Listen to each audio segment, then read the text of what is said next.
Esto es Canarias al Día, estamos en tiempo de tertulia. A todos los que nos ven desde casa en cualquier parte del archipiélago a través de nuestra red de televisión digital terrestre, bienvenidos y buenas noches. Y también a los que lo hacen a través de mirametv.com en cualquier parte del planeta. Esta es una tertulia especial que hacemos hoy martes, si nos están viendo en directo, porque precisamente este pasado domingo saben ustedes que tuvimos un cero energético en la isla de Tenerife. Mucha gente, como suele ser habitual en Canarias, pues se lo tomó a risa, con humor, pero la cosa desde luego es para ponerse serios. Por eso hemos preparado esta tertulia en la que vamos a analizar pues lo que pasó ese día, esas 9 horas que estuvo buena parte de la población de Tenerife sin luz, las causas, las consecuencias y lo que viene a partir de ahora, las sanciones a las compañías responsables de lo que pasó, de ese cero energético o, como conocemos en Canarias, apagones. Hace ya 10 años que se produjo el último en la isla de Tenerife, este domingo el segundo en una década, y algo desde luego no va mal en nuestro sistema. Hemos invitado a diferentes personas que nos van a acompañar hoy en esta mesa de tertulia. Saludamos ya a José Antonio Balbuena, que es consejero de Transición Ecológica del Gobierno de Canarias. José Antonio, buenas noches. ¿Qué tal? Buenas noches. También está con nosotros Javier Rodríguez, que es consejero del área de Desarrollo Sostenible del Cabildo de Tenerife. Javier, buenas noches, ¿qué tal? ¿Qué tal? Muy buenas noches. Y del otro lado de la mesa pues tenemos a más invitados, a un compañero periodista, director de Planeta Canario, Vicente Pérez. Compañero, buenas noches. Buenas noches. Y también Ruth Dorta, en representación de los empresarios que lo han pasado mal durante esa jornada negra en Tenerife. Ella es gerente de la Asociación Comercial Zona Centro de Santa Cruz de Tenerife. Ruth, ¿cómo estás? Bueno, bien, muchas gracias. Bueno, tenemos que empezar. Les voy a decir a cada uno de ustedes, les voy a pedir que un poco analicemos a modo casi de titular pues lo que ha pasado, lo que pasó este pasado domingo con ese cero energético y cuáles fueron las causas, las consecuencias. José Antonio, empezamos por ti. Bueno, lo que sucedió fue lo que se ha comunicado, es decir, se produce un fallo en un elemento, en un componente de la subestación de Granadilla. Eso hace que se produzca el corte de suministro eléctrico en todo el tendido de la red de transporte y por lo tanto se dé ese efecto del cero energético, ¿no? A partir de ese momento se empiezan a activar los distintos protocolos. El primero y más inmediato es intentar restablecer el suministro, que es un proceso largo porque cuando hay que arrancar nuevamente todo un sistema complejo como el de la isla de Tenerife, con una demanda punta de 500 megavatios, no se puede hacer de forma rápida. Desde el mismo momento las compañías Red Eléctrica nos decía que iba a durar entre 6 y 11 horas, duró 9 horas y había que hacerlo de manera pausada, ya que son elementos que están sometidos a unas condiciones, sobre todo de temperatura, que inyectar de manera inmediata 500 megavatios podría haber ocasionado un sobrecalentamiento con caídas reiteradas del sistema, lo que hubiese provocado que en mitad de las operaciones o durante el transcurso de las operaciones de rearme de todo el sistema eléctrico de Tenerife se tuviese haber tenido que empezar de cero. Por lo tanto, el contador de cero, es decir, si pasan 5 horas y estamos ya a un 40% y se cae el sistema, las 5 horas no han servido para nada. Empezamos nuevamente de cero. Y por lo tanto, bueno, pues se tardaron esas 9 horas, funcionó bien el protocolo de rearme, teniendo presente que algo funcionó mal, que fue que se provocase el cero, y ahora estamos en esa fase de investigación. Se ha abierto un expediente informativo, esta mañana se ha hecho una inspección por parte de los técnicos del Gobierno de Canarias a la subestación y bueno, estamos en esa fase. Enseguida vamos a escuchar al responsable de Red Eléctrica, al director de operaciones en Canarias, empresa donde se produjo ese incidente en la subestación eléctrica del sur de Tenerife, que decía bueno, que había un pequeño fallo que produjo esta caída general en la isla de Tenerife. Nosotros habíamos retardado la emisión de esta tertulia precisamente a ver si de forma más sosegada, más sopesada podíamos entender lo que había pasado, pero es que parece ser que ni ellos todavía conocen bien los detalles de lo que ocurrió. Bueno, aquí hay un hecho claro y es que falla un elemento en una subestación y tenemos una causa final, perdón, un efecto final, y es que se produce un cero en toda la isla. Entre esa causa inicial y el efecto final hay una serie de elementos que son los que se están investigando. ¿Por qué decimos esto? Porque, hombre, no es normal que un fallo en un componente de una subestación genere el cero que se ha provocado. De manera continuada tenemos fallos, todos estamos acostumbrados, ya cada vez con menos frecuencia, pero se va la luz en nuestra casa, nos asomamos y vemos que 2 calles más allá hay luz, pero sin embargo en mi manzana no tenemos luz. Eso es porque se producen fallos de este tipo. Por lo tanto, el sistema está diseñado, tiene que estar diseñado para que este tipo de fallos se queden aislados, acotados y se puedan operar. Pero no para que este tipo de fallos, que se vaya la luz en mi manzana y que salte la palanca de toda la isla, es que evidentemente algo ha funcionado mal, que es lo que tenemos que indagar. Está detectado el fallo en esa subestación, que es propiedad compartida de Red Eléctrica y de Endesa, y por eso hay que ver exactamente, ya hay una génesis, que es que Red Eléctrica es responsable. Ahora estamos dirimiendo si es responsable única o es corresponsable junto con Endesa. Sí, porque en un primer momento parece que un poco ha echado valores fuera, ¿no, Vicente? Sí, yo no soy ingeniero, soy periodista, entonces la primera crítica que yo hago, y de hecho me pedías un titular, y el titular que yo puse ese día a las 4 y algo de la tarde, cuando pude... ¿Cómo lo hiciste? Cuando tuve electricidad, en Santa Cruz se recuperó más o menos ahora, no recuerdo exactamente, pero 4 y algo seguramente, era que había un apagón eléctrico y un apagón informativo.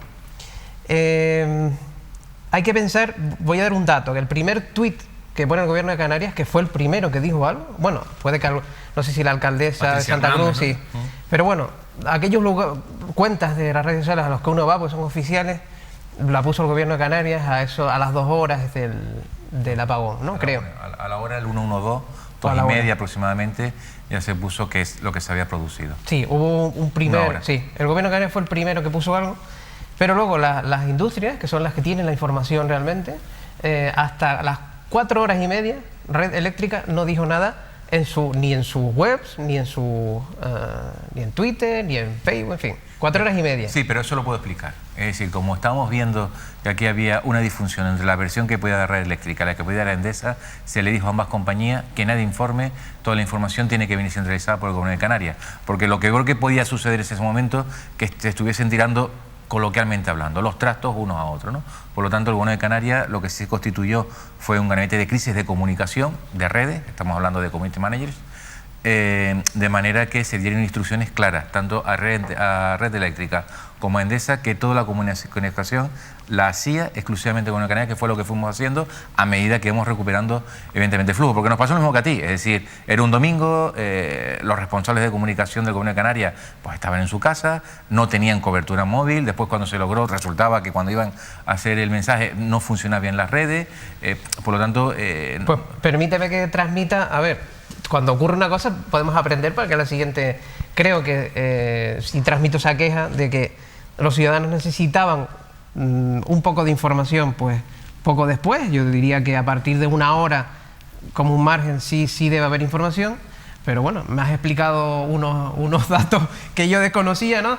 Y bueno, pero sí creo que para una siguiente ocasión, que ojalá nunca ocurre, hay que prever que la gente necesita información. Creo que es unánime esa necesidad de información. Y bueno, pero no sabía que el gobierno de Canarias había pedido a Endesa y a Red Eléctrica que... Y nos daban la información y nosotros la procesábamos. Claro. Una de las razones precisamente, Vicente, seguramente estarás de acuerdo conmigo, para que no pase cosas como la alerta que se generó en Candelaria cuando sonó una explosión. Ahí estamos viendo las imágenes de la central eléctrica de Las Caletillas, que tuvo cierta relación con esta avería general en la isla de Tenerife, aunque la avería no estaba en esa central que estamos viendo en imágenes, sino que fue una consecuencia, explicó Endesa, entendemos que es así, esta humareda y la explosión que también escucharon los vecinos. Bueno, motivos para asustarse, que se hubiera solucionado quizás con más información. Lo que escucharon fue, es decir, todos sabemos cuando en nuestra casa salta una palanca, oímos un clac, ¿no? Cuando salta, pues esto fue un clac a lo bestia, ¿no? Una palanca enorme. Bueno, por decirlo de alguna forma, ¿no? Saltaron los plomos de la central. Bueno, saltó, sí, saltó y es el ruido que se escuchó ahí, y en casi todas las subestaciones de la isla, 30 y pico subestaciones, también se oyeron golpes del mismo tipo. Javier. Pues una situación que la isla de Tenerife ni ninguna otra isla del archipiélago canario se puede permitir. Lógicamente estamos hablando de islas con una entidad muy muy grande. En el caso de Tenerife, que es el que nos trae, 1 millón de habitantes, 450.000 abonados y una actividad económica, comercial, social, industrial que no puede parar. Pues lógicamente nosotros tenemos que exigir responsabilidades, porque no puede ser que con una frecuencia de una vez cada 10 años pues nos permitamos una situación de este tipo. Es una situación totalmente anómala y que tenemos que trabajar para revertir. Los sistemas insulares de por sí son sistemas mucho más vulnerables. En la península los sistemas son más robustos porque la red está más mallada.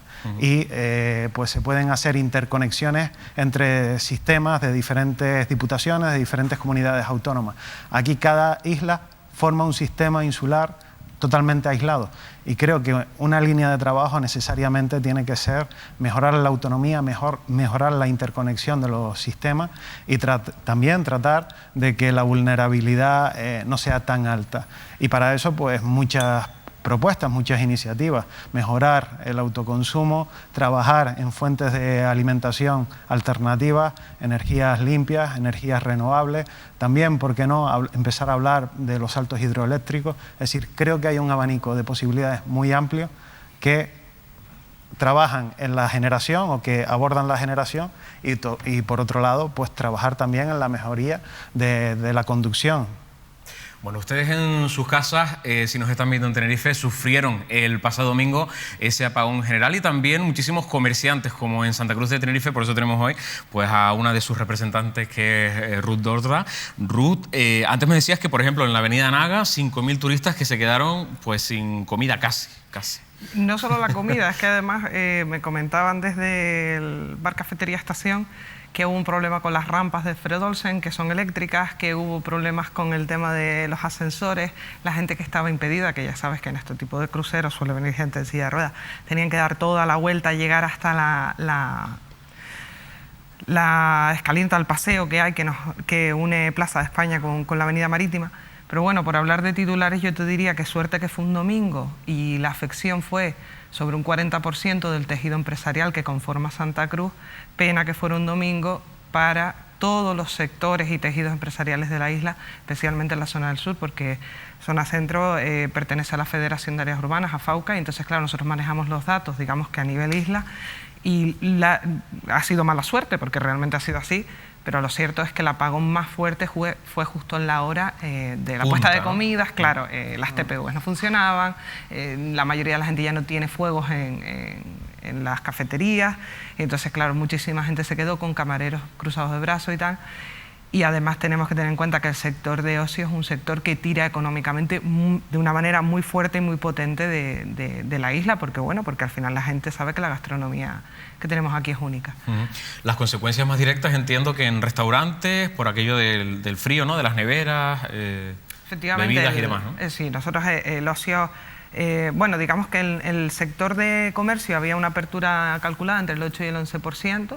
Bueno, ellos tuvieron su pérdida en el aspecto que tuvieron que esperar para poder bajar la persiana y tal, pero no iba más allá de eso. Ahora la gente de ocio, pues sí, claro, porque es lo que hablábamos, luego hubo un tema de sectorización en la capital, y hubieron zonas donde la luz vino casi inmediatamente, sobre las 3:30, 4 menos 20, pero luego hubieron otras zonas como Avenida Marítima, como zona del Toscal, que también están muy nutridos de tema de ocio e incluso de farmacias y demás, que se quedaron sin luz hasta las 10:20, 10:30 de la noche, porque ellos nos iban avisando por el WhatsApp, mira, que ya estamos, que no estamos, que ya nos ha vuelto la luz y tal.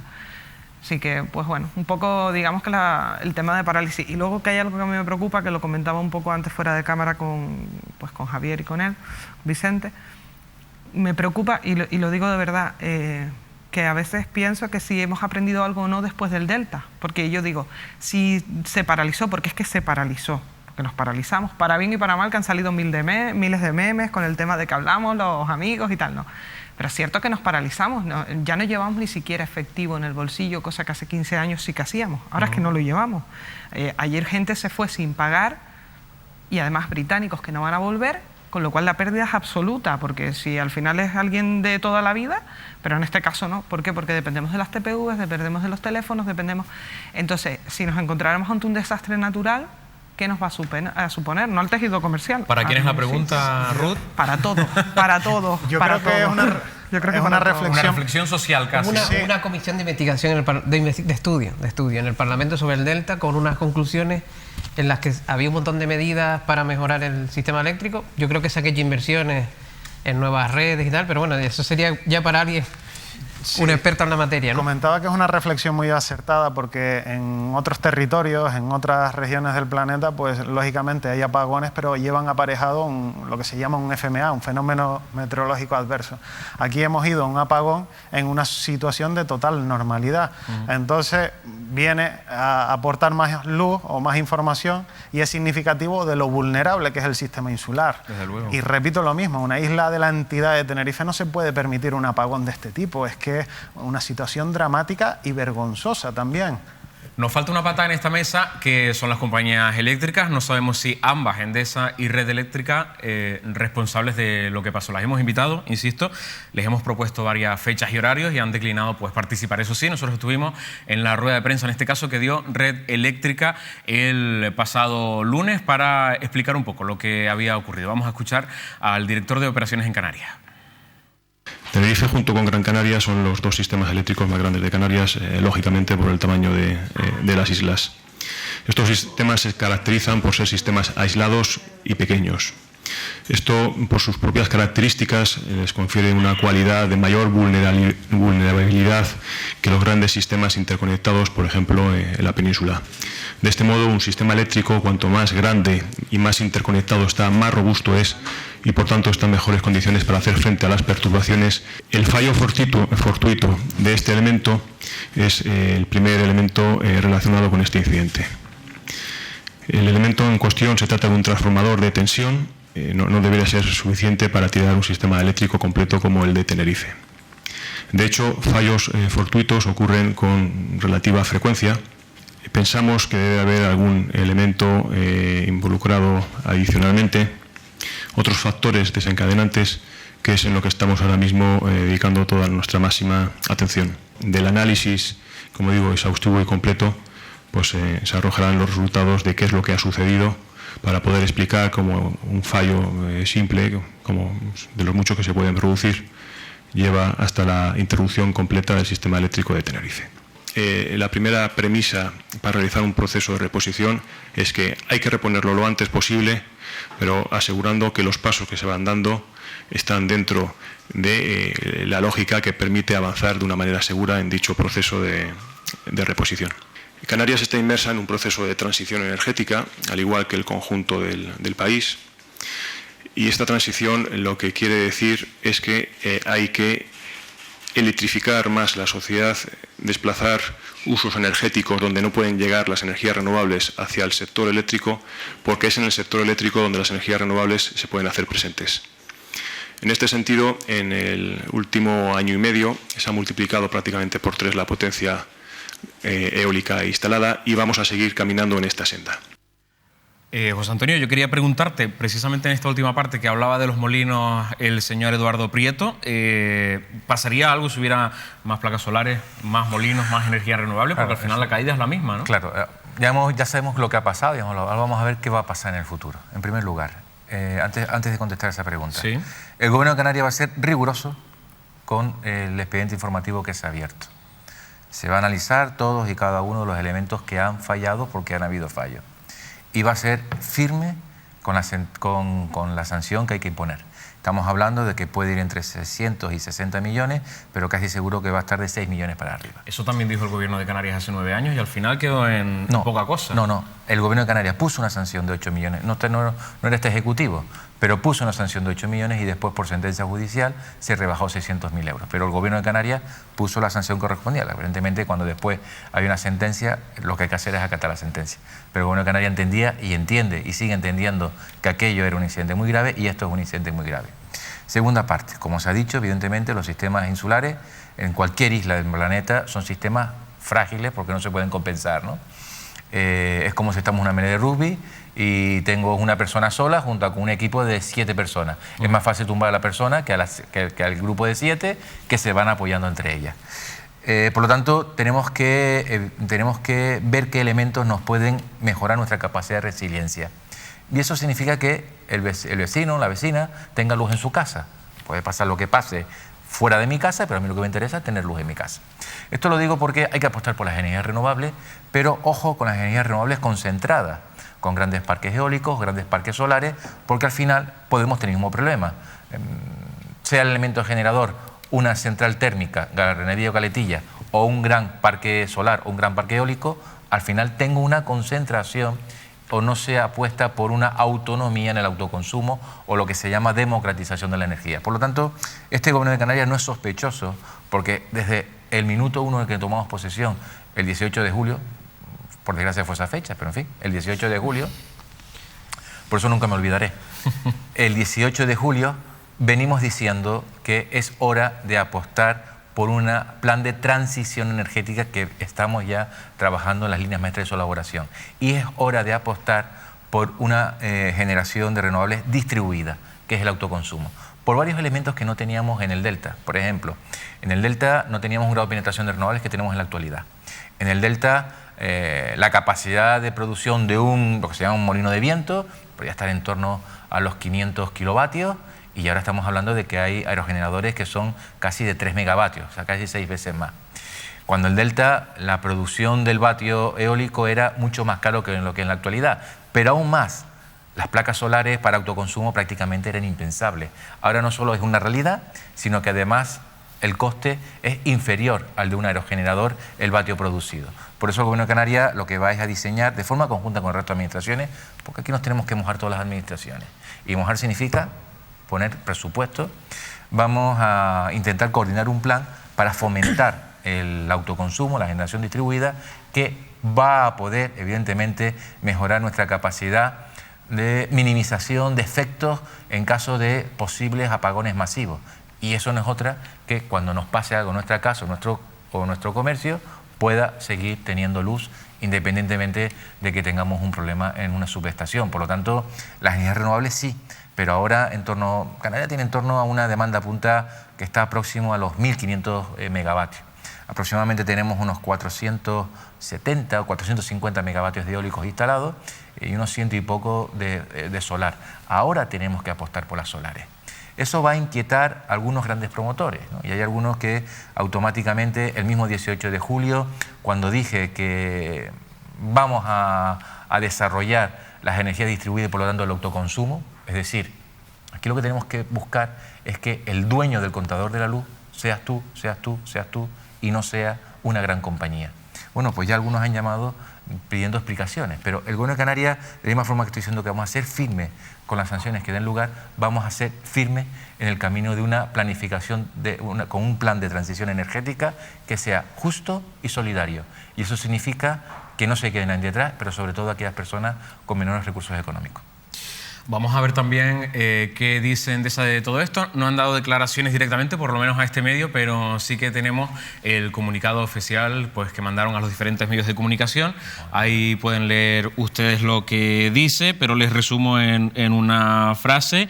Y es que, dice, nuestras instalaciones registraban fallos o incidencias, no registraban fallos o incidencias, se iniciaron por parte de los responsables de generación en la isla maniobras de arranque y reconexión de los grupos de producción a fin de comenzar la reposición del suministro, y viene a decir, bueno, pues que el fallo no estaba en sus centrales, sino que dependían del responsable, que es Red Eléctrica Española. Y de todas maneras tienen ustedes el texto íntegro de ese comunicado de la compañía Endesa. Y para que ustedes tengan también buena memoria, aunque parece que la tenemos hace 10 años, pasaba esto que van a ver y que contaban nuestros compañeros de Antena 3 Canarias, pero que bien podría ser también de principios de esta misma semana. Escuchen. Es lo que se conoce como cero energético, un apagón total que dejó a toda la isla de Tenerife sin suministro eléctrico. Los semáforos no funcionaban, tampoco el tranvía, y en miles de negocios y viviendas se pasaron el día a oscuras. La causa, un cortocircuito en la central eléctrica de Las Caletillas, en Candelaria. Debido al viento se volaron varias planchas del tejado y se filtró la lluvia. Los sistemas de autoprotección hicieron que todo se apagara automáticamente.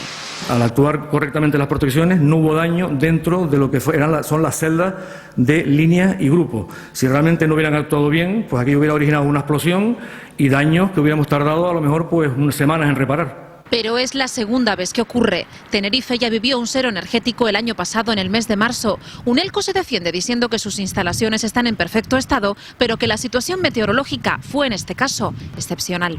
Las placas están colocadas de acuerdo a lo que marca el reglamento de edificación, que marca unos vientos, digamos, máximos respecto a los cuales se construyen esas placas, se adhieren al igual que se hace con la construcción de una torre. Yo calculo, no tenemos medidas, intentaremos recabarlas, pero yo calculo que ahí se superaron los 200 km por hora. Ninguna estructura se hace para 200 km por hora. Mientras, miles de usuarios indignados por los trastornos y las pérdidas. Insisto en que es una noticia del año 2010 de Antena 3 Canarias. 10 años después, pues podría ser más o menos la misma información, ¿no, Vicente? Sí, hemos vivido momentos asociados a los apagones. Yo creo que yo no diría dramático, pero también, ¿no? Yo recuerdo que en Santa Cruz, después del Delta, yo llegué a mi casa gracias a la luz del móvil, porque se va la luz y uno no sabe ni en qué calle estás entrando, ¿no? Recordemos que tuvo que intervenir el ejército, ¿no?, para vigilar en aquel momento. A mí hay dos ideas que ha trasladado el consejero que me han gustado mucho, ¿no? Por un lado, lo del plan de autoconsumo. Es decir, no puede ser que en el año 2020 todavía sea una especie de lujo tener en la azotea de un edificio unas placas solares que al menos den, yo no digo que resuelvan todo el consumo, que no soy ingeniero para eso, pero que permitan al menos iluminar algo del edificio, ¿no? Eso se supone que llevamos décadas de investigaciones de desarrollo de la tecnología. Y en segundo lugar, la segunda idea no recuerdo, se me ha ido el santo al cielo, pero sí es verdad que el discurso ha estado muy controlado por las grandes compañías. Hay que tener en cuenta que Endesa ha sido ha tenido de facto, lo va perdiendo un poco, pero el monopolio. Las grandes cifras, si estoy equivocado que me corrija alguien, pero es lo que hace unos años pues los expertos de la plataforma por el cambio de modelo energético manejaban estas cifras. Endesa es una multinacional italiana, del Estado italiano, que se lleva prácticamente todo el pastel en Canarias. El coste de la electricidad en Canarias era de unos 3.000 millones de euros al año, más o menos, de los que 1.200 los ponía el Estado, la arca del Estado, para que no nos salía tan caro, para que más o menos paguemos lo mismo que en el resto de la península, ¿no? El sobrecoste, ¿no?, de los sistemas extrapeninsulares. Con lo cual estamos hablando de una empresa que lleva 3.000 millones. Con 3.000 millones de euros al año, pues yo creo que ha controlado el discurso de algunos políticos, de bastantes políticos. Los ingenieros no podían cuestionar nada porque es la empresa donde se formaban, en fin. Y eso se ha ido rompiendo. Hay muchísimas empresas ahora que quieren producir electricidad y eso me parece positivo. Creo que probablemente las posibilidades de desarrollar las energías renovables son muy superiores a las que nos dicen las grandes industrias, pero ahí es donde es una cuestión de ingenieros, es verdad, esto no se puede hacer sin que sea viable tecnológicamente, pero también es una decisión política. Por eso me gusta el discurso que ha hecho el consejero, porque también a veces hay que ser valiente y decir, pues bueno, pues vamos a ir hasta donde se puede técnicamente y hasta donde políticamente también se quieran arriesgar. Yo recuerdo que después del Delta, en ese momento era un monopolio, ¿no?, el sistema eléctrico que teníamos en Tenerife. A partir de ahí entró Red Eléctrica, ¿verdad? Es así. ¿Qué diferencia ha habido desde ese momento hasta ahora? Porque realmente la electricidad va todo por la misma línea, ¿no? Mira, aquí hemos tenido un problema que se llama toda la etapa... En época del Partido Popular, por un lado, se quitaron las bonificaciones a la penetración de renovables. Hay una gráfica en la que se puede ver cómo la emisión de gases de efectos invernaderos en territorio en España llega un momento en el que empieza a bajar, que es justo cuando se hacen las ayudas en el gobierno Zapatero a la penetración de energías renovables, y cuando desaparecen esas ayudas vuelven a subir. Es decir, hay un cruce perfecto, ¿no? En algún momento podríamos incluso mostrar esa gráfica. Pero también en épocas del gobierno de Mariano Rajoy, en la 10ª legislatura, se producen diversas modificaciones legislativas que, precisamente como está diciendo Vicente, es decir, tenemos un sistema solidario desde el punto de vista tarifa eléctrica, donde nosotros no pagamos el coste que deberíamos de pagar. Hay una redistribución en el conjunto del territorio nacional. Pagamos, ¿no? Y mira que ya pagamos. Eso te iba a decir, pero hay lo que se llama un concepto de solidaridad desde el punto de vista tarifario, y entonces, claro, para hacer eso, lo que se hizo en ese momento fue ceder lo que es la operación a Red Eléctrica. También es verdad que con el caso de Unelco se tuvo muchas críticas porque no hay un mantenimiento de las torretas. Podemos recordar aquellas torretas que se veían oxidadas, que cayeron. Sí. Todas esas fotos las tenemos en mente en un Delta. Quiero hacer aquí una paréntesis. Estamos hablando de la cola de un huracán y de grandes fenómenos meteorológicos adversos que, bueno, que si queremos pensar que pase un huracán o un gran fenómeno meteorológico adverso y que aquí no haya pasado nada y que salgamos a la casa con el arco iris como si hubiese llovido, no, es decir, pasarán cosas, ¿no? Lo que pasa es que hay que minimizar lo que pase. Bueno, en ese momento se le da todo a Red Eléctrica, que también es una empresa privada, es decir, es mixta y por lo tanto tiene un reparto de beneficios, ¿no? Por lo tanto, y evidentemente se hacen unos planes de inversiones, y cualquier inversión que se desarrolle en el mantenimiento del tendido eléctrico en Canarias tiene que tener autorización previa del Consejo de Ministros, precisamente para evitar que las compañías empiecen a invertir y que después se repercuta a nivel nacional. Nosotros en el plan de transición energética vamos a tener que hablar mucho con el Gobierno del Estado, porque necesitamos, evidentemente, por lo que antes te estaba diciendo, Canarias tiene unas características, tiene unas debilidades, y eso va a exigir inversión, va a exigir que las inversiones las podamos decidir desde Canarias y que no sean las empresas privadas las que deciden lo que hay que invertir o dejar de invertir. O sea que yo, por ejemplo, que estaba mirando aquí la factura, pagué en agosto 50 euros, el Estado me paga a mí otra parte de lo que gasto. Tú pagas el precio exactamente igual que lo que puede pagar un catalán.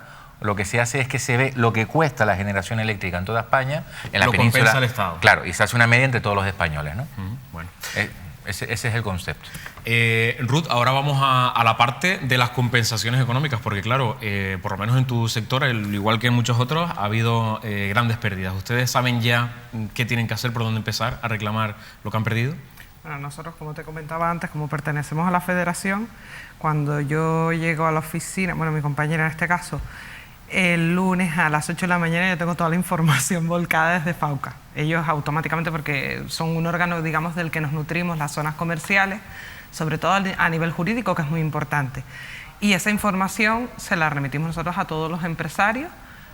Sí es cierto que va a haber reclamaciones, pero no tanto como se pudiera esperar, porque ellos mismos dicen, bueno, Ru, esto es un tema que es un poco la comparativa con lo que hablaba usted antes, ¿no? Ellos son conscientes de que a veces los accidentes pasan.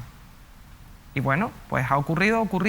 Lo que dicen es, Ru, ¿qué medidas se va a tomar? Por eso ponía yo sobre la mesa el ejemplo del Delta. Eso forma parte un poco también de la forma de ser del canario, ¿no? Claro, casi. Efectivamente. El otro día entrevistaba a un señor por la calle y me decía, es que esto es impensable, en Madrid esto no pasa y tal, ¿eh? Claro. Y nosotros nos lo tomábamos a risa casi, ¿no? Efectivamente, pero luego es verdad que somos muy solidarios, porque es la realidad, porque, bueno, los habrá, porque sí que es cierto que me comentaba alguien de zona de la Noria y de zona de Marítima, que sí que había tenido pues unas pérdidas muy importantes, pues se le habían estropeado algunos elementos que son muy caros, bueno, es normal. Pero el resto decían, bueno, esto es un tema asumible, que oye, accidentes pasan, me podía haber saltado a mí el cuadro eléctrico y haberme pasado. Pero sí que es cierto que me preguntaban, ¿qué vamos a hacer a partir de ahora? ¿Cuáles son las medidas? ¿Qué? Y por eso puse sobre la mesa el tema del Delta, porque ellos me decían, ¿y si vuelve a ocurrir? ¿Y si en vez de 3, 9 horas, porque puede pasar, porque es que ocurre, nos vamos a 3 días, 4 días, como nos ocurrió con la riada, pues vale, ¿cómo vamos a actuar? Pues por lo menos están dando un mensaje tranquilizador, vamos a ver si efectivamente, como decía el compañero antes, se van a ejecutar o se han ejecutado esa serie de medidas que se adoptaron en ese momento, y luego tener en cuenta que vivimos, por suerte o por desgracia, en una era tecnológica que nos hace evolucionar a una velocidad que antes no era así. Los que venimos de los 70, 60, 70, pues estábamos acostumbrados a que las cosas se fueran implantando a una velocidad mucho más despacio, y ahora con la era tecnológica, por eso ponía el ejemplo, hace 10 años llevábamos dinero en el bolsillo, ahora yo me hago una apuesta que los que estamos aquí entre todos no hacemos 100 euros. Porque es verdad, ya estamos acostumbrados a pagar con el móvil o con la tarjeta. Entonces, pues esos son varios temas que hay que plantearse y ver cómo los solventamos. Bueno, pues vamos a pedirle aquí a Javier, a José Antonio, que tomen nota sobre cómo tienen que actuar los empresarios a partir de ahora en estos próximos días, pero antes vamos a saludar a la Organización de Consumidores y Usuarios, la OCU. Tenemos a Enrique García, que es su portavoz. Enrique, buenas tardes, noches, ¿cómo estás? Hola, buenas tardes, ¿qué tal? Bueno, la Organización de Consumidores y Usuarios ha lanzado un comunicado en el que explica cómo los clientes de estas compañías eléctricas pueden reclamar, si lo desean, pues posibles pérdidas, ¿no? Pues sí, efectivamente. Lo que hay que tener claro es que los consumidores tienen derecho a ser indemnizados por todos los perjuicios sufridos, ¿no? Hay dos formas en las que los consumidores van de alguna manera a buscar esa compensación por los daños sufridos. De una parte, la que recoge la normativa en cuanto a la garantía de suministro que tienen que ofrecer la distribuidora. Y es que en aquellos entornos urbanos donde el apagón ha durado más de 5 horas, pues a final de año, en el primer trimestre de 2020, la distribuidora le va a hacer un descuento en facturas. Nosotros hemos estimado que por la duración del apagón será alrededor de 21 euros, lo que les devolverán en factura. Esto no hay que reclamarlo, lo va a hacer la distribuidora de forma inmediata, y es una compensación donde se ven los periodos de tiempo que no ha habido suministro anual, ¿no? Pero esto no es suficiente. Los consumidores tienen derecho a ser indemnizados por todos aquellos perjuicios que hayan sufrido en el apagón, Y aquí es donde viene quizá el procedimiento un poco más complicado, que es acreditar de forma suficiente cuáles son esos daños, ¿no? Que pueden ser pues desde la comida a los electrodomésticos que se hayan averiado, cualquier tipo de incidencia pues que haya tenido un efecto concreto, ¿no? Aquí los consumidores tienen que reclamar a la distribuidora, a la oficina de atención al cliente, que es quien se tiene que hacer cargo de estas indemnizaciones. Tienen un mes de plazo para que la oficina conteste desde su reclamación, y si no la atendiera, pues tendrán que acudir a, en este caso, la Consejería de Economía e Industria del Gobierno de Canarias, que es el organismo competente para resolver estas reclamaciones. Nuestra recomendación es clara: acumular las mayores pruebas posibles. Tenemos en nuestra página web un formulario que puede utilizar todos los consumidores afectados para poner esa reclamación, que necesariamente tiene que ser por escrito, y bueno, pues hay que acreditar el valor del daño sufrido. Enrique, estoy acompañado por más personas en la mesa. Te pregunta mi compañero Vicente Pérez, periodista. Sí, lo acabas más o menos de explicar, pero los ciudadanos se tienen que dirigir a su distribuidora, porque aquí estamos... Las responsabilidades al final puede que sean de Red Eléctrica, no sé si de Endesa, que parece que yo que no, pero bueno, pero hay que ir a la distribuidora y después ya se encarga de, ¿no?, de repercutir esa indemnización a su vez en la responsable.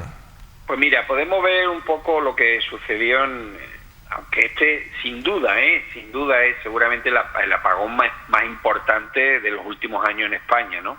Por el volumen de personas afectadas. Estamos hablando de toda la isla de Tenerife, ¿no? El símil es el apagón que se produjo en Barcelona, que afectó a menos personas, pero durante más días. Aquí al final se sancionó a la distribuidora y a Red Eléctrica. Estos son operaciones entre compañías. Una de las dos tiene que ser responsable, pero eso al consumidor le da igual. De cara al consumidor, quien es responsable es la empresa distribuidora, que en sus compromisos de garantía tiene asumido, pues entre otras cosas, una cuestión muy importante que señalaba, y la garantía de suministro, y es la que responde ante los consumidores. Luego, quien sea final, el expediente que va a abrir con toda seguridad el Gobierno de Canarias determinará quién es el causante del apagón, pero al consumidor le da igual, ¿eh? Estos son operaciones entre empresas. Quien responde es la distribuidora, y si finalmente Endesa no es la culpable, repercutirá los daños a Red Eléctrica, pero al consumidor directamente a la oficina de atención al cliente de la distribuidora, que es quien tiene legalmente la obligación de garantizar el suministro. Pues yo creo que aclarado. Enrique, te damos las gracias por entrar con nosotros en directo para contarnos, bueno, pues todas estas informaciones, estos detalles que van a ser importantes para las personas que nos están viendo y que quieran reclamar posibles pérdidas que hayan sufrido durante ese apagón. Así que muchísimas gracias. Gracias a vosotros, un saludo. Un abrazo y buenas noches. Bueno, por alusiones casi, entiendo que el Gobierno de Canarias también ha previsto las maneras de reclamar de las personas afectadas o de los negocios. Sí, como bien se ha dicho por parte, en el caso de que no conteste por parte de la distribuidora, la comercializadora, ¿no? Porque al final ahora, antes era todo con un ELCO, ya se puede tener una comercializadora una u otra. Pues evidentemente hay que dirigir esa reclamación a Gobierno de Canarias, y Gobierno de Canarias pues va a estar al lado de los consumidores, como no puede ser de otra forma. Y lo que dice, yo creo que hay que hacer ese esfuerzo importante por reclamar todos los daños, porque claro, al final no es ahorrarme los 21 euros como se estaba diciendo de media, al final es que esos 21 euros yo los necesito para generar una economía, en el caso de un establecimiento, y no, la pérdida no es los 21 euros, la pérdida es lo que he dejado de ganar por no pagar esos 21 euros, que al final habrá que intentar buscar alguna forma, presionar a las compañías para que puedan de alguna forma resarcir esos daños, pero es difícil de poder demostrar, ¿no? Javier. Sí, antes hacías referencia al carácter canario, al carácter latino, y yo creo que tenemos que luchar contra ese tipo de cuestiones. Como ciudadanos tenemos unos derechos, tenemos que exigirlos. Sí, tampoco justificarlo, ¿no? Efectivamente, esto es una situación totalmente anómala, y las empresas distribuidoras, comercializadoras, pues tienen unas responsabilidades, tienen unas garantías de suministro, y nosotros como ciudadanos tenemos que exigir esas garantías de suministro. Desde el Cabildo de Tenerife lo que hemos hecho es remitirnos a ese documento tipo que explicaba Enrique García, creo recordar, el responsable de la OCU, para facilitar la vía de reclamación. Al fin y al cabo, un ciudadano cuando se ve en una situación de este tipo, pues tampoco tiene todas las claves, no sabe por dónde empezar. ¿A quién me dirijo? Creo que la pregunta tuya era muy oportuna. Al final dices, por 30 euros de compra, a lo mejor que he perdido, ¿me merece la pena estar con esa batalla burocrática? Pues. Pero ¿se puede llegar a pedir indemnización en un comercio, un restaurante, por...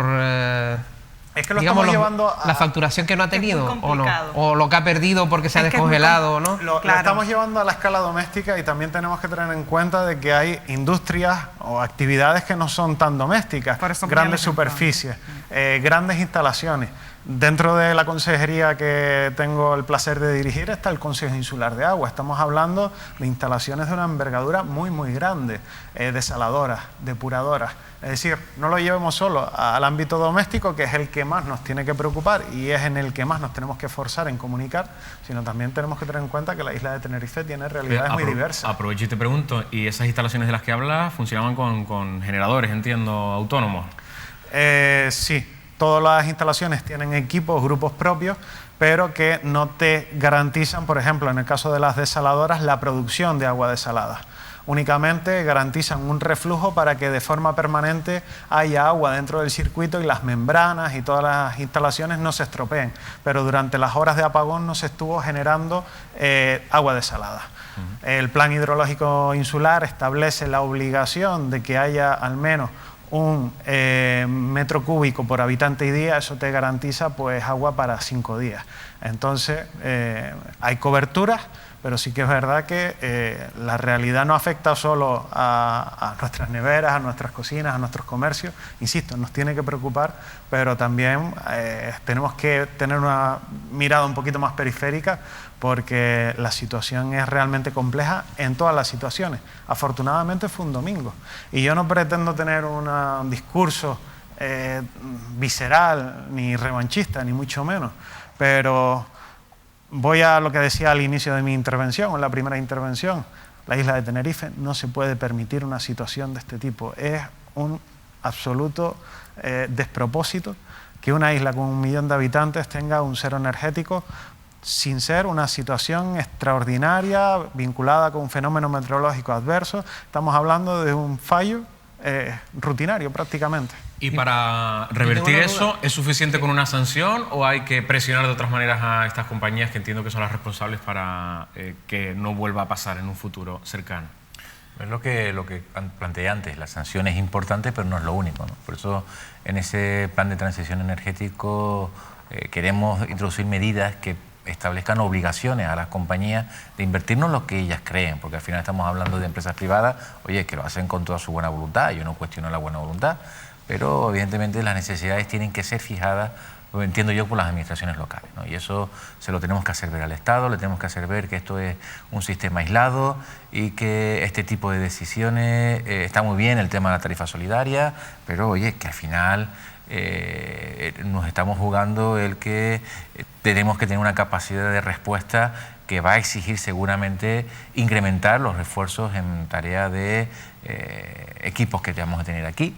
Si yo también hablamos de que en ese plan de transición energética que tiene que garantizar el suministro, somos tremendamente vulnerable la sociedad al consumo eléctrico. ¿Y Canarias tiene competencia suficiente, digo, en el gobierno para impulsar esos cambios? A eso es lo que voy, que tenemos que negociarlo. La idea es que con el plan de transición energética lleguemos también a un compromiso con el gobierno del Estado para que pueda tener el rango normativo necesario y suficiente para tener obligaciones a las compañías distribuidoras y operadoras. Vicente. Sí, es una duda. A raíz de lo que ha dicho el consejero del Cabildo, dedujo que si las administraciones públicas, organismos públicos, se consideran que han sido afectados por este apagón, también pedirán indemnizaciones, ¿no? Eso puede ocurrir, no sé, a raíz de lo que has comentado, ¿no? Sí, entendido eso. En el marco del Consejo Insular de Aguas, pues por supuesto, esto lógicamente no puedes tener una reacción en caliente, esto tiene que ser objeto de un estudio. Como decíamos, las empresas suministradoras tienen unas garantías y nos tienen que ofrecer a nosotros unas garantías, y cualquier afección a los equipos, no estamos hablando de equipos domésticos, de equipos de bajo coste, pues lógicamente pues tenemos que estudiar la posibilidad de ser resarcidos, por supuesto que sí. Ruth, Cuéntanos más cosas. No, en la línea de lo que él comentaba, sí que es cierto. Nosotros, de hecho, hemos mandado igual a nuestros empresarios, como te decía, desde primera hora de la mañana ya disponíamos de la información y remitimos la plantilla que estaba comentando el compañero de OCU. Efectivamente, nosotros, por supuesto, siempre vamos a invitar a los empresarios a que tú tienes que reclamar lo que te corresponde, ¿no? Yo lo que hago es hacerles llegar a ustedes, pues un poco hago de interlocutor, digamos. Pero sí que es cierto que nosotros tenemos empresas asociadas, pues, bueno, yo tengo asociado al Hospital Parque. Imagínate lo que fue para Hospital Parque perder la luz durante 3 horas. Que tienen energía, sí, pero de manera auxiliar, porque al final estas pequeñas células energéticas mantienen, pero de forma básica, no sé, se tienen que paralizar intervenciones o lo que quiera que yo, porque esto al final no deja de ser un hospital privado. Con lo cual lo que quiero decir es que efectivamente, que me reitero lo que comentaba antes, es una cuestión que ha pasado de forma fortuita y que ha sido un accidente, pero no deja de ser un toque de atención para que tengamos en cuenta de lo que puede ocurrir en un futuro, porque al final es un accidente, igual que el Delta fue un accidente, igual que la Riada fue un accidente, de otro carácter, pero fue un accidente.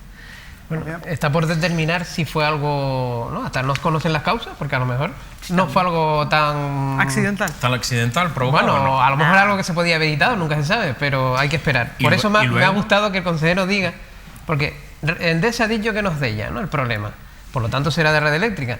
Pero ha dejado abierto, Balbuena, la posibilidad de que, bueno, que pueda hacer también algo que tenga que ver Endesa. Entonces, es bueno que haya discursos un poco independientes de las empresas, porque... Sí, por supuesto, y además, porque si no, como dije antes, es saludable rigor, eso. Es decir, con rigor, ¿no? Es decir, claro. Está claro que vamos a seguir la investigación con rigor, porque está localizado, no es normal, por lo tanto ha habido un fallo. El propietario de la subestación, como dije antes, dice que es de Red Eléctrica, por lo tanto ya sabemos que el fallo hay un responsable sí o sí, que es de Red Eléctrica. Ahora tenemos que ver si Endesa es también o no. Bueno, eso ya sería acompañarlo, ¿no? Pero ya hay uno que seguro que es Red Eléctrica. Y la parte de Endesa, al final esto es física, ¿no? Estos son componentes electrónicos, electricidad, que al final es A, B y C. Es decir, se hace lo que se denomina investigación, un árbol de causa. Tienes la causa inicial, el efecto final, y tienes que ver entre subcausas, posibilidades, oye, esto ha sido esto, ver si sí o si no, hasta que llegas a una conclusión. Cosas curiosas que pasaron el domingo, seguramente ustedes se habrán enterado alguna. Yo, por ejemplo, conozco el caso de una clínica de fecundación, que no es ninguna broma, que tuvo problemas también, imagínense, ¿no?, un negocio de estas características, sin luz durante tantas horas para mantener en frío los embriones y demás. Es decir, hay que ponerse en el lugar, ¿no?, de muchos negocios, de muchas personas, pues que ese domingo vivieron situaciones peculiares, como la de la persona que vamos a saludar a continuación, que tuvo que rescatar a su madre de un ascensor. Alcora, buenas noches. Muy buenas, ¿qué tal? ¿Cómo están? Bueno, te enfrentaste el domingo, tú no eres bombero, eres un ciudadano como los que estamos aquí en esta mesa, pero tuviste que ser casi un héroe, ¿no?, ese día. ¿Qué pasó? Bueno, entre comillas, justamente da la casualidad, antes de que se fuese la luz, yo estaba esperando justamente a mi madre, que me venía a pasar buscando de la escuela de artes marciales, que estaba entrenando ese día, da la casualidad, y justo cuando salió, pues, ¡pof!, se fue. Me llama asustada, me escribe asustada, diciendo, oye, me he quedado atrapada en el ascensor. Mi madre, pues, lo único el miedo que tanto a mi padre y a mí que nos dio era que se quedase atrapada entre piso y piso y que no hubiese manera de sacarla, que se quedase entre cemento. ¿Y qué pasó entonces? Bueno, tuve que salir corriendo desde aquí de mi escuela también, bueno, mi escuela, la escuela de mi maestro, y también que andaba sin luz, salí corriendo, cogí una escalera, teníamos una llave de emergencias para abrir la puerta, y da la casualidad de que tenía una parte que no estaba tapada, sino voy a poner la escalera, abrir, a forzar un poquito la cerradura de la puerta del ascensor y meter la escalera y sacar a mi madre. Bueno, la pobrecita temblando porque no era consciente de que teníamos llave. Bueno, al final, al final todo quedó bien dentro de lo que cabe. Decía que al final todo quedó en un susto, ¿no? ¿Perdón, disculpe? Que al final todo quedó en un susto, digo. Sí, al final todo quedó en un susto, por lo menos para mi madre. Para ustedes un porque poquito... ella no era consciente de que teníamos las llaves, que varias personas del edificio teníamos llave de repuesto por si acaso pasaba alguna emergencia. Bueno, Pues al final, lo dicho, quedó en un susto afortunadamente. Alcora, gracias. Un saludo para tu madre. Por favor, que tengan buena tarde y muchas gracias. Nada, gracias a ti. Que se recupere del susto, que oye, yo me quedo en un ascensor y bueno, no lo pasaría nada bien, ¿eh? La medida preventiva, que es la... Bueno, yo soy prevencionista de riesgos profesionales, con lo cual lo llevo en el ADN. La medida preventiva es lo más efectivo que hay. No, o sea, no hay nada que evite un accidente más que una medida preventiva como tener una llave para que no pasen estas cosas. Mucha gente estará en casa diciendo, creo que si me pasara a mí no sabría por dónde empezar. A mí me llamó, como anécdota, bueno... Levantó primero la mano Javier. Sí. Sí, yo fui presidente del Consorcio de Bomberos de Tenerife, José Antonio Balbuena era mi jefe, era el consejero del área. Y yo creo que en este momento es oportuno decir que en casos de este tipo, pues lo conveniente o lo más conveniente es llamar a los servicios de emergencia, al 112, porque en este caso pues este ciudadano efectivamente tenía una llave y habrá podido abrir con las medidas adecuadas, siendo garantista, pero muchas veces nos dejamos llevar por los impulsos y bueno, insisto, creo que conviene hacer ese llamamiento a la prudencia y siempre cuando hay una situación sobrevenida llamar a los profesionales, llamar al 112 y nada, apuntar simplemente que durante esa jornada más de 70 intervenciones de bomberos de Tenerife se practicaron justamente en este campo, en la evacuación y en el rescate de personas atrapadas en ascensores. Bueno, pues imagínense ustedes esa situación. Yo creo que todos alguna vez en la vida hemos pensado, ¿y si yo me quedara atrapado en un ascensor? Bueno, ¿qué haríamos? Vamos a ver una imagen curiosa también que tenemos de cómo se iluminaba después de 9 horas sin luz el Valle de la Orotava. Vean, porque de luego la imagen es cuanto menos bonita, por otro lado. A ver si nuestros compañeros localizan. Ahí tenemos, están viendo la TF5, la autopista del norte. Al fondo ven las primeras luces que se encienden y poco a poco pues todo el norte de Tenerife recupera la luz después de 9 horas de apagón que finalmente pues devolvía la imagen a esta zona de la isla. A las 10 menos 10. A las 10 menos 10 de la noche. Estaba cenando yo y con un frontal. Bueno, a todos, gracias los que han estado acompañándonos en esta noche. Sí les voy a pedir una última reflexión a modo de conclusión. Les pedía al principio un titular. Empezamos por el consejero regional, José Antonio. Hay que avanzar en la democratización de la energía. Javier. Muy importante, favorecer e incentivar el autoconsumo. En el Cabildo de Tenerife hemos aprobado el decreto de emergencia climática y dentro de ese decreto hemos aprobado líneas de acción, líneas de ayuda en este sentido, favorecer el autoconsumo energético para tener una menor dependencia. Ruth. Estoy totalmente de acuerdo con ellos, tenemos que favorecer el autoconsumo energético y además invito al tejido empresarial de Santa Cruz y al de toda la isla, en nombre de la Federación, a que se sume a esta iniciativa porque creo que es lo más efectivo, lo que hablábamos de la medida preventiva. ¿Y Vicente? Yo voy como empecé, ¿no? Es decir, me gustaría que se mejorara la comunicación, la información a los ciudadanos, que sea más rápida. Sé que es complicado, a mí mismo me pasó, es decir, yo estaba almorzando en ese momento en un guachinche, ¿no? Se fue la luz y el propietario tenía un motor y tal, pero durante unas horas fue muy difícil, ¿no? Entonces, es un deseo, no es, sabemos que fue algo que ocurrió repentinamente, pero me gustaría que hubiera un mayor, que a partir de una hora determinada fue así, esa es la verdad, ¿no? Si los ciudadanos tuvieron información. Bueno, pues que esta tertulia, este tiempo también de análisis de información, no sirva para criticar, sino también para buscar soluciones, ¿no? y analizar lo sucedido. Así que a todos gracias por haber venido, que ninguno ha puesto condiciones para estar esta noche con nosotros en Mírame Canarias. A los 4, lo dicho, gracias. Y hasta la próxima. Pues Tenerife bajó el domingo la palanca, nosotros la hemos subido para poner un poquito de luz en lo que ha pasado. Un apagón que afectó a casi 1 millón de personas y que todavía tenemos prácticamente resaca de lo que ocurrió. Seguimos pensando esos motivos que produjeron el corte o el cero energético. Nosotros nos despedimos hasta la próxima. Será este miércoles y jueves cuando Manuel Artiles regrese con sus programas habituales de análisis, siempre pegados de la actualidad. Esto es Canarias al Día y a ustedes gracias por vernos. Sigan en compañía de la televisión de las Islas Canarias. Hasta luego.